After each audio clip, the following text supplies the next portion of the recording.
그 다음에 미수금 볼게요. 미수금은 돈을 못 받았다는 겁니다. 못 받았다. 뒤에 반대에서 또 배웁시다. 미지급금이라고 이제 반대가 있어요. 못 줬다. 이런 얘기인데, 미수금 잘 나오는 계정 과목이네. 이거 언제 쓰는 거냐? 자, 일반적인 상거래 이외의 거래에서 발생한 채권이에요. 이 채권은 채권인데, 일반적인 상거래에서 발생한 채권이 있죠. 일반적인 상거래에서 발생한 채권은 외상 매출금이야. 어음상의 권리는 받을 어음이야. 들어봤죠? 근데 일반적인 상거래 이외의 거래에서 발생한 채권이야. 그러면 이제 이런 이름을 쓰면 안 된다는 거예요. 뭘 써야 된다? 미수금을 써야 돼요.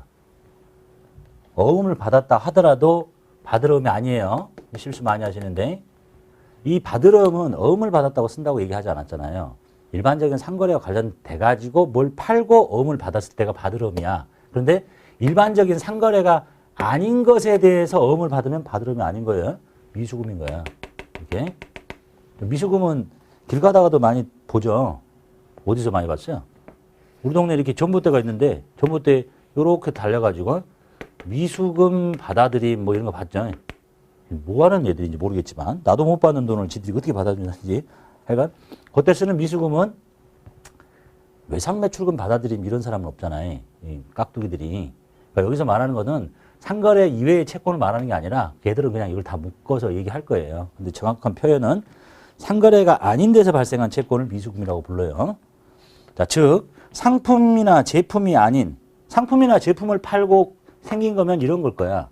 그것이 아닌 쓰던 차나 비품을 내다 팔고 돈이 아직 들어오지 않았다. 예?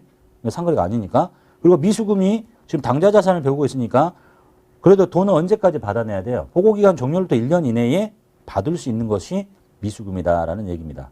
그래서 미수금 중에서 보고기간 종료로부터 1년 이내에 만기가 도래하면 유동자산인 이 미수금을 쓰는 거고 이것도 굉장히 길게 받아내야 돼. 여기도 지나갔고 여기서 받아. 그러면 여기다 앞에다 장기만 붙이면 되는 거예요. 장기 미수금.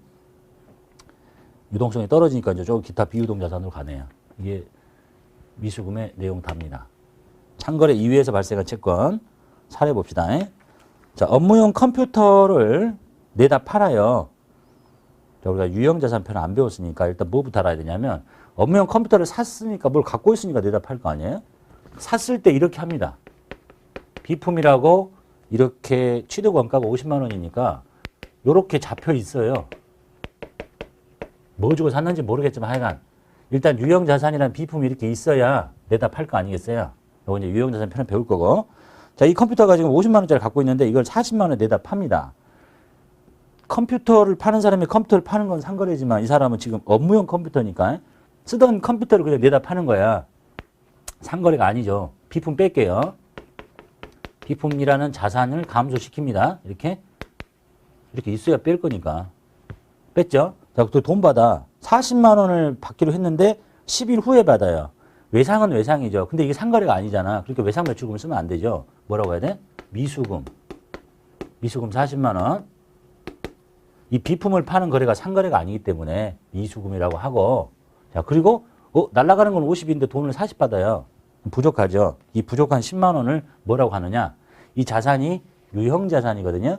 유형자산을 내다 팔고 손해본 거죠. 50짜리를 40에 팔았으니까. 그때 쓰는 이름이 유형자산. 이거 나중에 유형자산 편에서 다시 배워요. 처분 손실이라고 합니다. 10만 원. 지금 얘가 관심이 아니라 얘니까 상거래가 아닌 걸 내다 팔고 돈을 나중에 받기로 했을 때 미수금이라고 한다라고 봐두시면 되겠고.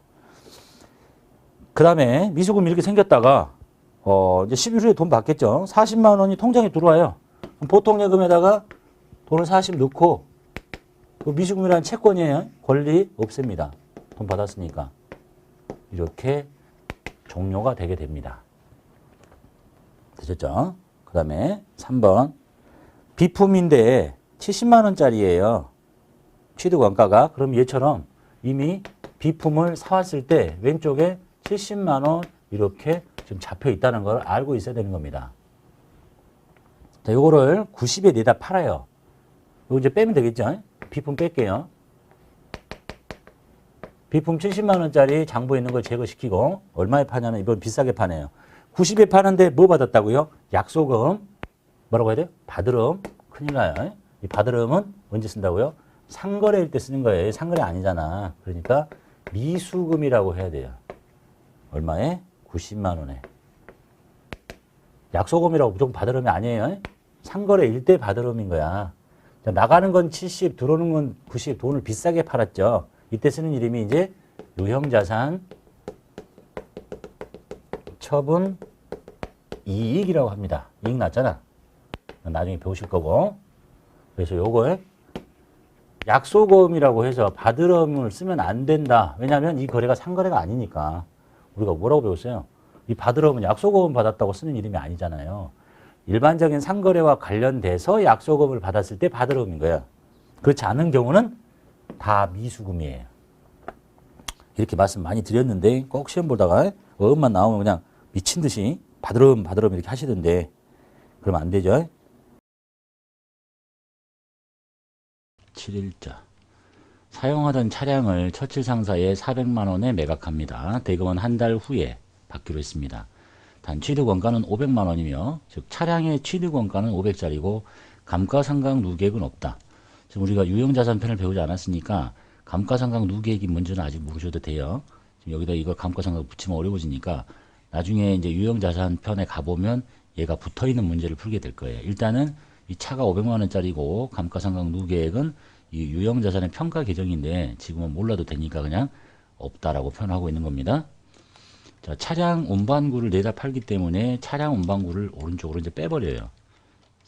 취득 원가가 500짜리죠. 500짜리를 없애버리고 원래 감가상각 누계액 있으면 이렇게 하는 거거든요. 아직 안 배웠기 때문에 없는 문제고 이제 1개월 후에 받기로 했어요. 외상이지. 근데 이 거래가 상거래는 아니잖아요. 그러니까 미수금이라고 합니다. 미수금도 채권이에요. 거래처 관리해야 됩니다. 상거래와 관련 없는 채권 400에 받기로 했어요. 일반적인 상거래와 관련되지 않은 채권 500짜리가 날라가고 400밖에 돈을 못 받으니까 손해가 났는데 이걸 뭐라고 하냐면 이 자산을 유형자산이라고 하는 거거든요. 지금은 관심사가 미수금이니까 요 이름만 기억하시고 유형자산 편에 가면 이제 이런 것들 다시 배우게 돼요.